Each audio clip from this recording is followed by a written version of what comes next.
Hello everyone, welcome back to फ्यूकी education. मैं हूं करण सिंघई और आज हम कवर करने वाले हैं chapter 2 short answer question series. तो जैसा कि लास्ट सेशन में मैंने कुछ बेसिक कॉन्सेप्ट्स आपसे डिस्कस किए होंगे, होपफुली आप सब ने वो सब रिवाइज किए होंगे और आज हम उन्हीं के short answer question type discuss करने वाले हैं, जिनमें हम चीज़ों को फर्दर और डिस्कस करेंगे for the two type short answer question answer type. So these are the basic concepts which I have already discussed in last class, जिसको आप फिर से go through कर सकते हो। तो हम आज डायरेक्टली क्वेश्चन में मूव करते हैं। अगर हमको कहीं पे भी ये कंसेप्ट की जरूरत पड़ेगी तो we will move backward and check this. So these are all the basic concepts which I have already discussed in our MCQ series. ये प्रिंसिपल वैल्यू ब्रांच वाला कंसेप्ट अपना, ये कहाँ से कहाँ तक डिफाइंड है। आप ये ग्राफ जितने अच्छे से स्टडी करोगे ना तो ये चैप्टर आपको बहुत आसानी होगी और फुल मार्क्स देके जाएगा। बहुत कट टू कट इसमें क्वेश्चंस आते हैं और सिर्फ ये 6 ग्राफ्स हैं जो समझने वाली चीज है, फिर तो आप मिनट्स में इसके क्वेश्चन सॉल्व कर सकते हो। So starting with our first question जो है define the principal value branch of sine inverse x.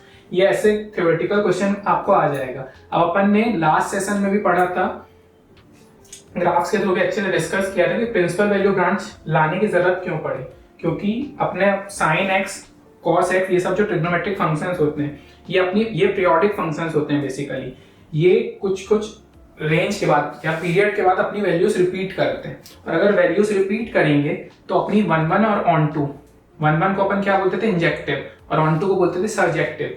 ये कंडीशंस मीट नहीं कर पाएंगी। ये दोनों मीट करेंगे तभी अपना फंक्शन क्या बनेगा, बाइजेक्टिव। जब बाइजेक्टिव होगा तभी उसका इनवर्स डिफाइन होगा। तो उस कारण इन वैल्यूज को अपन ने सेट ऑफ रेंज में फिक्स कर दिया ताकि ये वैल्यूज 1 भी रहे और ऑन टू रहे, और उन वैल्यूज को अपन ने बोल दिया प्रिंसिपल वैल्यू ब्रांच। अब ऐसी वैल्यूज फर्स्ट मतलब वैल्यूज तो बहुत सारे होंगे पीरियड्स जिनमें वैल्यूज 1 और ऑन टू होंगे, क्योंकि ग्राफ से आप देख सकते हो। अगर मैं साइन का फिर से आपको दिखाऊं कि ये वाला जो इन्होंने हाईलाइट किया है यहाँ पे 1 ऑन टू, लेकिन ये हाईलाइटेड में भी 1 ऑन टू बनेगा, इसमें भी बनेगा, इसमें ही बनेगा। तो बहुत सारी वैल्यूज पे बनेगा ऑलरेडी। जैसे -π/2 पे बन रहा है तो यहाँ पे 3π/2 और -3π/2 पे भी बनेगा, लेकिन अपन ने क्या π/2 पे बनेगा, लेकिन अपन ने पहली वैल्यूज को बोलते हैं प्रिंसिपल वैल्यू ब्रांच है फॉर आवर बेटर अंडरस्टैंडिंग, कि अपन ने फिक्स कर दिया कि इनको अपन प्रिंसिपल वैल्यू ब्रांच बोल रहे हैं, लेकिन definition will hold good for all these ranges. तो just for better understanding and clearing अपन ने पहली वाली वैल्यूज को फिक्स करके बोल दिया कि भाई अपना ये प्रिंसिपल वैल्यू ब्रांच होगा। तो अगर आपको ऐसे थ्योरी में लिखने को आ जाए तो आप अच्छे से डिफाइन कर सकते हो। The principal value branch of sine inverse x is defined as the inverse of sine x restricted to the interval where sine x is 1 and on two. यहाँ पे 1 मिक्स हो गया, 1 भी आएगा, 1 एज वेल एज 1 यानी कि on to 1 भी होना चाहिए, ऑन टू भी होना चाहिए, दोनों आएंगे। और डोमेन क्या हो जाती है वहां पे, अपन ने लास्ट क्लास में डिस्कस किया था ग्राफ से, -1 to 1 and range will be -π/2 to π/2। ऐसे आपको गुड वर्ड्स में शॉर्ट आंसर टाइप को आंसर करना पड़ेगा। और अगर सपोज कीजिए यही क्वेश्चन आ गया, इसमें ऐड कर दिया cos इनवर्स x की भी डिफाइन करो, तो आप उसकी इसमें ग्राफ भी ड्रॉ कर दोगे तो आपको फुल मार्क्स मिल जाएंगे। बेसिकली थ्योरी अपने को इतना ही लिखना होगा। नेक्स्ट, अब यही पूछ लिया कि what is the principal value of tan inverse 1। तो ये अपन शॉर्ट आंसर टाइप क्वेश्चन में भी करके आए, लेकिन हो सकता है ये एमसीक्यू में भी करके आए, लेकिन हो सकता है शॉर्ट आंसर क्वेश्चन टाइप में भी ये दे दे। तो कुछ नहीं, वही तरीका है, मैंने आपको बताया इनवर्स इसको कर देना है। इसको इनवर्स करोगे तो क्या आएगा, अगर मैं tan इनवर्स 1 को एज्यूम कर लूं this value is equal to some y, और मैं अल्टी पल्टी करूं तो क्या होगा, tan y will be equal to 1 and tan y is equal to 1 है, तो 1 tan की वैल्यू कब होती है सबको पता है, 9-10 से पढ़ के आए, π/4 पे होती है। तो अगर ये वैल्यू π/4 पे हो रही है 1 और tan y is equal to tan π/4, that means angle will also be the same, so y will also be equal to π/4। ये सॉल्व करने का तरीका ये आप अच्छे वर्ड्स में से लिख सकते हो। The principal value of tan inverse 1 is π/4 as tan π/4 is equal to 1।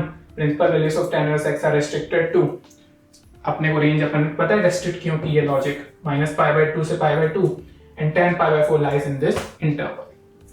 तो ये ऐसे शब्दों में आप डिफाइन कर सकते हो और ऐसे लिख भी सकते हो कि कैसे वो वैल्यू ऑब्टेन होगी। Now next, what is the domain and range of cos inverse x।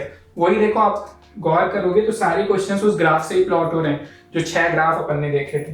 तो क्या होती है अपने को पता है, डोमेन होती है -1 to 1, याद हो चुकी, इतने क्वेश्चन अपन कर चुके हैं। और रेंज क्या होती है, 0 to पाई डिफाइन होता है। ये बार बार हम वही करते जा रहे हैं। ये 0 से पाई तक आप देख सकते हो डिफाइंड है। जो डार्क वाली है वो प्रिंसिपल वैल्यू ब्रांच, ठीक है। सो यहाँ पे थर्ड क्वेश्चन का आंसर ये हो जाएगा। अब उसको लिखना है तो ऐसे हम अच्छे से लिख सकते हैं, domain will be these as cosine values are limited to this range. देखो लिमिट किया है तभी डोमेन ऐसी आ रही है, अगर रेस्ट्रिक्ट नहीं किया होता तो डेफिनेशन ही फेल हो जाती और कुछ भी लॉजिक ही नहीं बनता स्टडी का। रेंज क्या है, 0 to पाई तक अपन ने इसको रेस्ट्रिक्ट किया हुआ है। तो आप इसको इसीलिए मैं बोल रहा हूँ आप याद कर लोगे तो बढ़िया रहेगा, क्योंकि याद आप नहीं करोगे तो कॉस की वैल्यू तो बहुत कुछ वैल्यूज ले सकती है, लेकिन यहाँ पे रेस्ट्रिक्ट किया हुआ है किसके लिए, फंक्शन 1 है और ऑन टू है, तभी इनवर्स उसका डिफाइन है। तो range will be 0 to pi, both are under close bracket, मतलब these values are included, which is the principal value branch of the inverse cosine function for any x belonging to -1 to 1 cos inverse x returns the angle theta that is between 0 to pi such that cos theta is equal to x। तो यही चीज को लिख के बता दी कि cos inverse x कहता क्या है। नेक्स्ट, अब ये मैंने आपको बताया था, ये क्वेश्चन अपन ने एमसीक्यू राउंड में भी आया था कि ये आने वाला है आगे। तो क्या होगा, अब ये तो अपन मैंने वहां पे सॉल्व करके आपको दिखाई दिया था। कैसे दिखाया था कि इस वाले स्टेटमेंट में अपन लेफ्ट हैंड साइड की चीज को साइन इनवर्स एक्स को एज्यूम कर लेते हैं कि थीटा है, अल्टी पल्टी करेंगे अपन तो क्या आएगा, sine theta will be equal to x, this will be our equation number 1। अब इस वैल्यू को यहाँ रख दो, साइन इनवर्स एक्स को अपन ने क्या माना है, एलएचएस वाले को सॉल्व कर रहे हैं, साइन इनवर्स एक्स को अपन ने थीटा माना हुआ है, तो ये वैल्यू क्या बन जाएगी, साइन थीटा। तो ये अपना एलएचएस बन गया 2 के बराबर। अब 1 और 2 को कंपेयर करो तो क्या आ रहा है, sine theta is equal to x, तो LHS will be equal to x. यही प्रूफ हो गया, that is equal to right hand side that is RHS. तो ये ऐसे डिफाइन हो गया। अब मैंने आपको एक प्रॉपर्टी बताई थी, क्या बताई थी, f of f inverse x will be always equal to x. तो जो मर्जी है आप यहाँ पे फंक्शन डाल दो, अगर cos of cos inverse x भी होगा तो क्या आंसर आएगा x, tan of tan inverse x भी होगा तो क्या आएगी वैल्यू एक्स। ऐसे आप समझ सकते हो। लिखने के लिए यही है तरीका कि अपन यहाँ पे बता देंगे कि definition sine inverse x is the angle theta between this range, applying sine, वही जो किया है मैंने सेम टू सेम, यही ऐसे ही मैंने आपको करके दिखा है। ये वैल्यू ये आई तो ये सॉल्व हो गया। अब ये लॉन्ग आंसर में आए तो आप ऐसे एक एक स्टेप दिखा सकते हो, नहीं तो शॉर्ट आंसर में अगर ये आया तो बस इतना आपको लिखना है, आपका एंड ऑफ द सॉल्यूशन हो जाएगा, full mark will be given. So let's discuss our question number 5। तो इसमें अपना क्या है, कॉस इनवर्स 0 की अब आपको डिफाइन करने को बोला हुआ है। तो मैंने बताया था आपको ये सेम क्वेश्चन एमसीक्यू में भी आ सकता है और शॉर्ट आंसर में भी आ सकता है। तो एमसीक्यू में अगर आता तो अपने को पता है कॉस इनवर्स 0 वैल्यू कब देता है, π/2 पे होते हैं, तो पेन चलाने की जरूरत नहीं पड़ती। लेकिन यहाँ पर क्योंकि ये शॉर्ट आंसर क्वेश्चन टाइप में आया हुआ है तो अपने को कैसे डिफाइन करना है, वही अपना जो बेसिक कंसेप्ट अपन लेके चल रहे हैं हर क्वेश्चन में, 0 को अपन y एज्यूम कर लेंगे, इधर मूव करेंगे तो क्या होगा, cos y will be equal to 0। अब cos की वैल्यू 0 कब होती है, व्हेन एंगल इज π/2। तो यहां से क्या होगा, cos y will be equal to cos π/2। अब both these values are equal, that is cosine of both these values are equal, that implies y must also be equal to π/2। ये अपना basic सा हो जाएगा। अब आपको लिखना होगा तो आप लिखने पे भी ऐसे लिख सकते हो अच्छे से।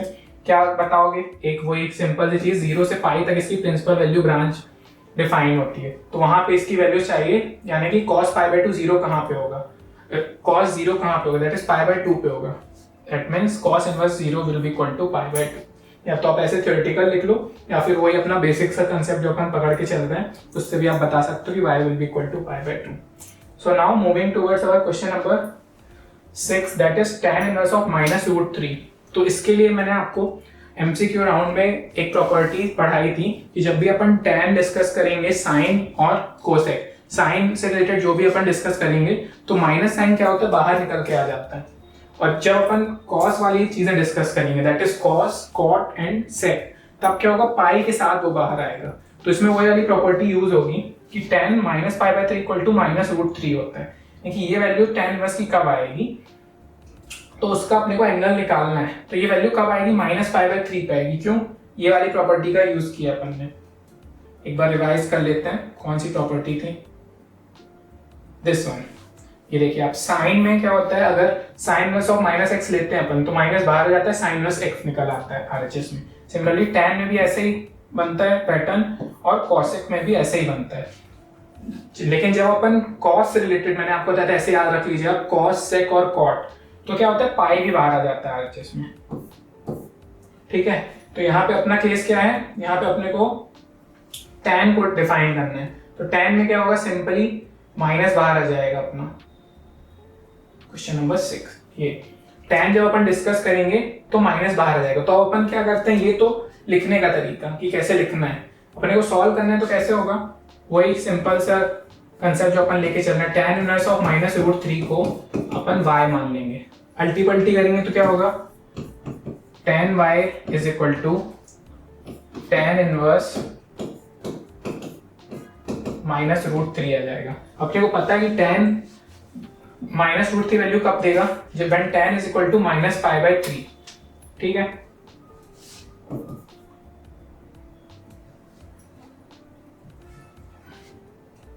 सॉरी यहाँ पे ये tan यहाँ मूव कर गया ना, तो